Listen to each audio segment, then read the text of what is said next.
Hey guys, Andrew Esquivel here, and today I want to talk about something that's been kind of bothering me for the past few months. And that thing is actually a place. It's the Ross Dress for Less right behind me.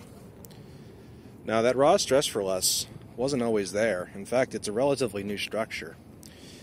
But what used to be there is a little more important.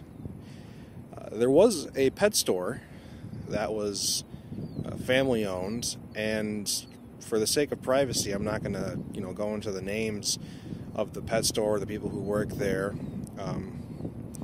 because, I don't know as many details of the situations as I would like to, but, I'm not an employee there. I never worked there, but I did enjoy going there because they were genuinely a diamond in the rough as far as pets are concerned. Because they were not this big corporate pet store like Petco or PetSmart, they were able to do things a lot differently, and they did it very well.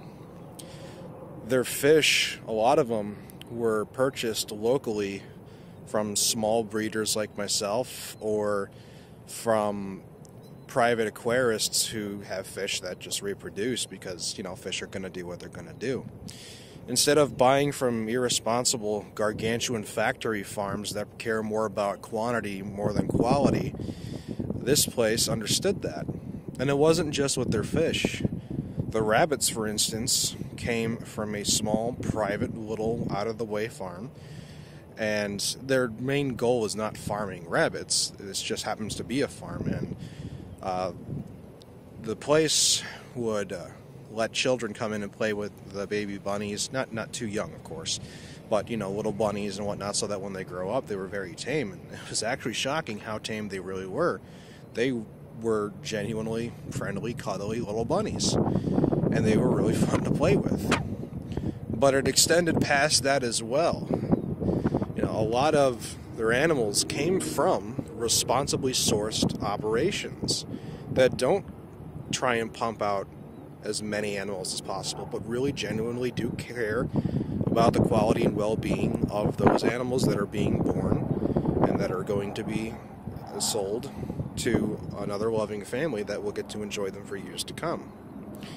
Now, the problem arose when this Ross Dress for Less decided they wanted to build their building right there. You see, that Ross Dress for Less takes up 3 spaces of real estate as far as this general strip mall is concerned. And they had 2 of the slots that they needed to build their facility. Unfortunately, the third one was the pet store.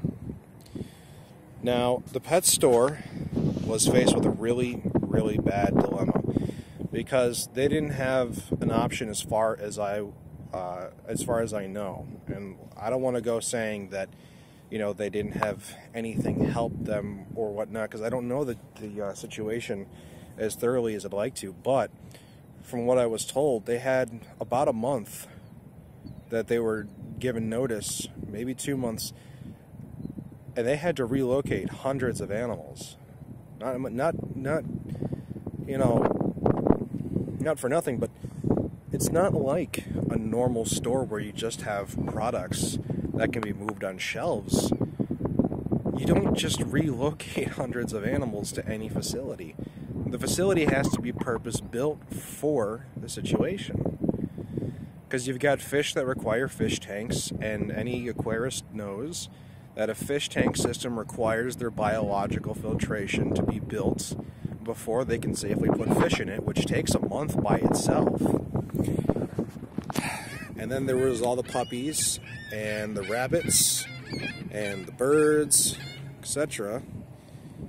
And it was getting to a desperate point where the guy who worked in the fish section I knew pretty well.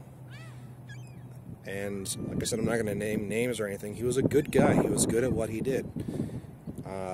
He was asked at one point that if he could possibly take in some of the fish and some tanks and stuff, just to make sure they had a place to go.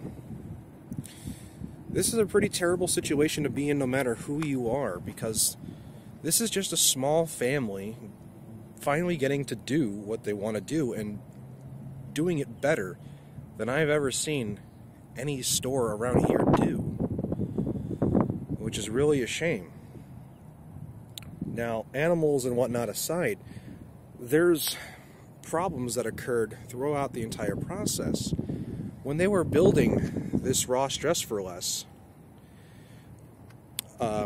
they were building it as the pet store was still trying to find a new location, getting the 2/3 of the portion ready.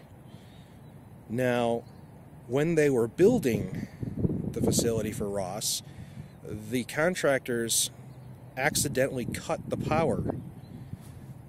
And this happened overnight after everyone at the pet store had left. This resulted in the death of hundreds and hundreds of dollars worth of coral. Coral, say what you want about it, is still a living creature. It requires specialized filtration to live. The expediency in which Ross wanted to handle things caused the death of a lot of creatures, even if it was just coral. It displaced hundreds of animals that desperately needed to find new locations, and fast.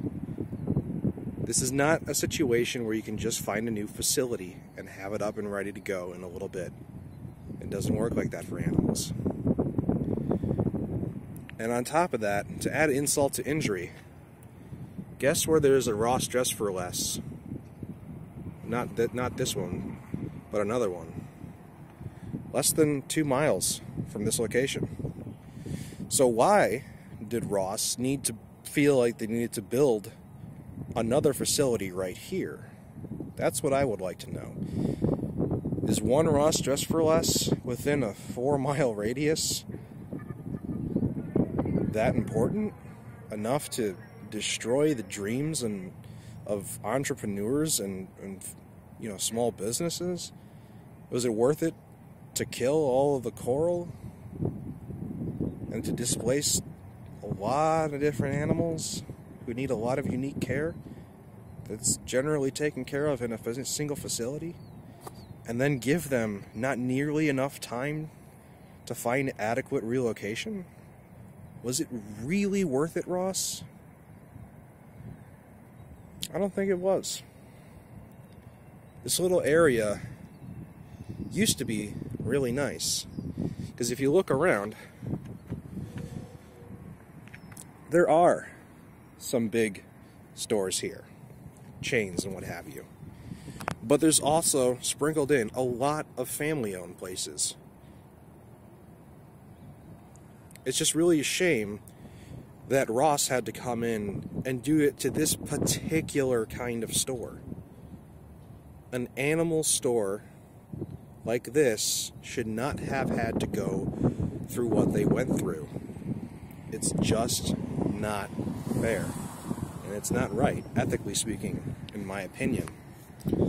Now, if the owners ever come across this video, I want them to know I sincerely sympathize and whatnot with you on this situation.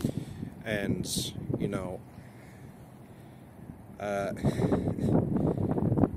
I really, really want to encourage you to continue to pursue your dreams of having your own pet store, and to keep fighting, fight the good fight, and making your dreams come true, because your little store really was something special, and a lot of people knew it. Don't give up on this dream. For a lot of people, and the lucky animals that got to be in your facility instead of somewhere else, it was a great thing. And I'm really sorry to see that a big entity came in and pushed you guys around.